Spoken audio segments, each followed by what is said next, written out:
தங்கத்தினுடைய விலை எந்த அளவிற்கு நம்ம வாங்குவதற்கு ஏற்ற தருணமா அப்படின்னு பார்க்கும் பொழுது ஆபரண தங்கத்தை பொறுத்தவரை உலோகங்கள் எல்லாம் மிகப்பெரிய ஒரு சரிவிலேயே வர்த்தகத்தை தொடர்கின்றன. அடுத்த 5 ஆண்டுகள் நான் காத்திருக்க முடியும் என்று நினைக்கும் முதலீட்டாளர்கள் நிச்சயமாக தங்கத்தை இந்த சரிவினை ஒரு வாய்ப்பாக பயன்படுத்தி ட்ரம்ப் அதிபராக இருக்கும் காலகட்டத்தில் அவருடைய எடுக்கக்கூடிய நடவடிக்கைகள் டாலருக்கு சாதகமாக இருந்தாலும் பணவீக்கத்தை பொறுத்து எத்தகைய அளவில் கட்டுக்குள் வைத்திருக்கிறார் என்பதை பொறுத்து தான் தங்கத்தினுடைய விலையானது தீர்மானம் செய்ய இருக்கிறது. நாணய விகடன் நேயர்களுக்கு என்னுடைய வணக்கத்தை தெரிவித்துக் கொள்கிறேன். குறிப்பாக நம்ம கமாடிட்டி சந்தைகளில் பல்வேறு மாற்றங்கள் நடைபெற்று வருகின்றன. குறிப்பாக எல்லோருக்கும் தெரிய வேண்டிய ஒரு செய்தியாக பார்க்கப்படுவது தங்கத்தினுடைய விலை இப்பொழுது அதிக அளவுக்கு ஏற்ற இறக்கங்களுடன் காணப்படுகின்றன. கடந்த ஒரு மாதத்தில் மட்டும் பார்க்கும் பொழுது சர்வதேச சந்தையில் தங்கத்தினுடைய விலை 4% அளவுக்கு இறக்கம் கண்டுள்ளது. இந்த தாக்கத்தினுடைய விளைவுகள் இனி வரும் காலங்களில் மறுபடியும் ஏறுவதற்கான வாய்ப்புகள் இருக்கின்றனவா என்பதை பற்றி ஒரு சில விஷயங்களை சர்வதேச அளவில் காணப்படுகின்ற சில செய்திகளின் அடிப்படையில் தான் இந்த தங்கத்தினுடைய போக்கு காணப்படுகிறது. அது பற்றிய செய்திகளை நாம் பார்க்கலாம். குறிப்பாக இந்த மாதத்தினுடைய துவக்கத்தில் பார்க்கும் பொழுது நவம்பர் துவக்கத்தில் அமெரிக்க தேர்தல் முடிவுகள் அறிவிக்கப்பட்டன. இந்த அமெரிக்க அதிபர் தேர்தலுடைய முடிவுகளை ஒட்டி தான் இந்த தங்கத்தினுடைய விலையானது சரிந்து காணப்படுகிறது. ஏன் அவருக்கு அந்த அதிபர் தேர்தலுக்கும் தங்கத்துக்கும் எத்தகைய தொடர்பு அப்படின்னு பார்க்கும்போது குறிப்பாக அமெரிக்க அதிபருடைய புதிதாக வரவுள்ள ட்ரம்ப் அவருடைய நடவடிக்கைகள் வர்த்தகம் சார்ந்த கொள்கைகளில் பல்வேறு மாற்றங்களை எதிர்பார்க்கலாம் என்று சந்தைகள் உணர்கின்றன.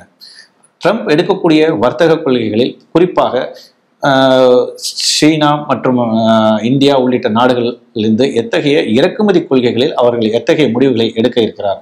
வர்த்தக கொள்கைகள் குறிப்பாக பார்க்கும்போது டாரிஃப் என்று சொல்லக்கூடிய இறக்குமதி வரி அதிகரிக்கக்கூடும் என்கின்ற எதிர்பார்ப்பு காணப்படுகிறது. இத்தகைய நிலைப்பாடுகளை ட்ரம்ப் எடுக்கும் பொழுது அந்த உள்நாட்டில் பார்க்கும் பொழுது அமெரிக்க டாலருடைய மதிப்பானது தொடர்ந்து இப்போ கடந்த ஒரு மாதத்தில் கிட்டத்தட்ட ஒரு 20 நாட்களில் பார்க்கும் பொழுது மிகப்பெரிய ஏற்றத்தை சந்தித்து வருகிறது. டாலருடைய மதிப்பு கிட்டத்தட்ட டாலர் இண்டெக்ஸ் என்று சொல்லக்கூடிய வகையில் பார்க்கும்பொழுது கடந்த ஒரு மாதத்துக்கு முன்பாக 103 காணப்பட்டது. தற்பொழுது 106.67 அதிகரித்துள்ளது.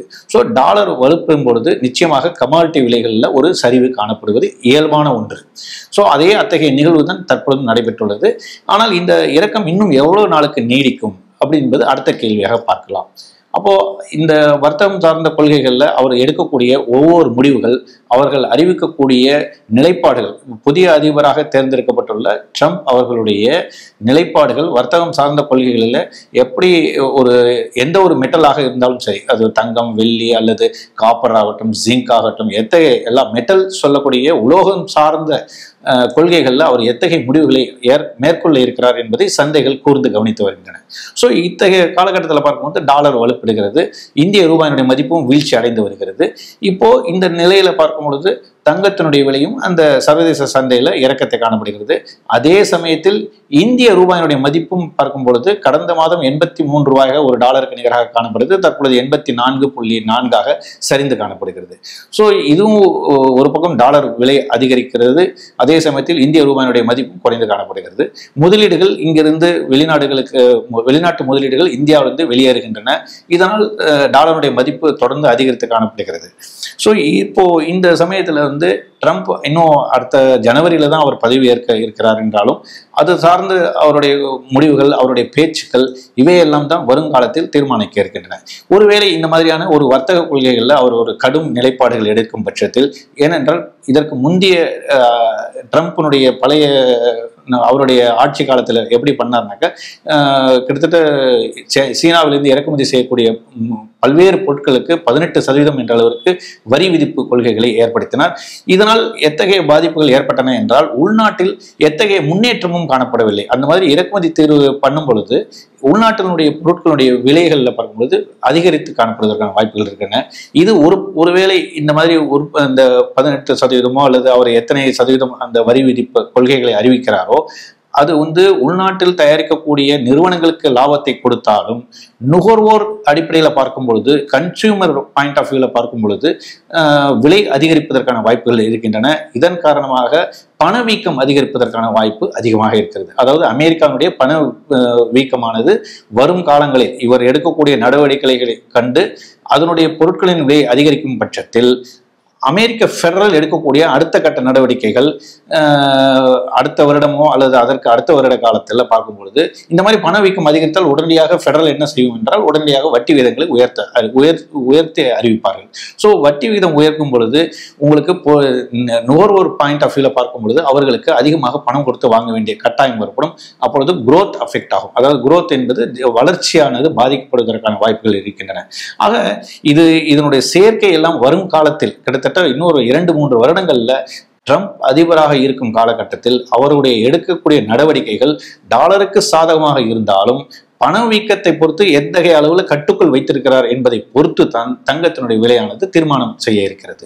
ஆக தங்கத்தினுடைய விலை என்பது அங்கு ஏற்படுகின்ற பணவீக்கம் கட்டுக்குள் இருந்தால் எந்தவித இந்த தொடர்ச்சியான இந்த டாலருடைய மதிப்பு அதிகரித்து பணவீக்கமும் கட்டுக்குள்ளே இருந்தால் தங்கத்தினுடைய விலை அதிகரிப்பதற்கான வாய்ப்புகள் இல்லை. அதே சமயத்தில் பணவீக்கம் தொடர்ந்து அதிகரிக்கும் பட்சத்தில் அவருடைய நடவடிக்கைகள் பயனளிக்காமல் போனால் தங்கத்தின் விலையானது மிகப்பெரிய ஏற்றத்தை சந்திப்பதற்கான வாய்ப்புகள் இருக்கின்றன.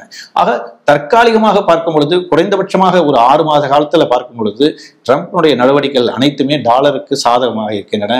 அதனால் தங்கத்தினுடைய சப்டியூடாக தான் இருப்பதற்கான வாய்ப்புகள் இருக்கின்றன. ஆனால் நீண்ட கால அடிப்படையில் பார்க்கும் பொழுது அது அமெரிக்காவினுடைய பொருளாதார வளர்ச்சியை பாதிக்கும் பட்சத்தில் நிச்சயமாக தங்கத்தினுடைய விலை இன்றைய நிலையிலிருந்து மேலும் அதிகரிப்பதற்கான வாய்ப்புகள் தான் அதிகமாக இருக்கின்றன.